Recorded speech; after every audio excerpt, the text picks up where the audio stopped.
అభివృద్ధి సాధిస్తూ ఉన్నారు. ఖచ్చితంగా ఇప్పటికే స్కూళ్ళ మీద ఉదయం టిఫిన్ కానీ అన్ని కూడా నాణ్యమైనవి పంపిస్తున్నారు. రాబోయే రోజుల్లో స్కూళ్ళకే ఖచ్చితంగా ప్రియారిటీ ఇస్తారు. కాబట్టి మీరు వీలైనంత త్వరగా హాస్పిటల్ కి భూమి చూపిస్తే అది చేస్తారు.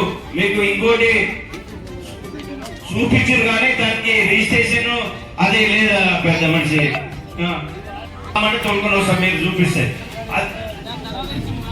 అది 318 సర్వే నంబరు. ఎవరు అది 10 ఎకరాల్లో జంపుల పట్టలేదంటున్నారు కానీ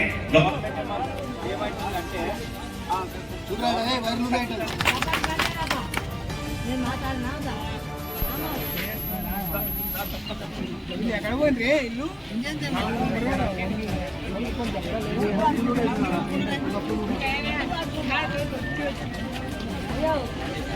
జై భీమ్ జై భీమ్ జై భీమ్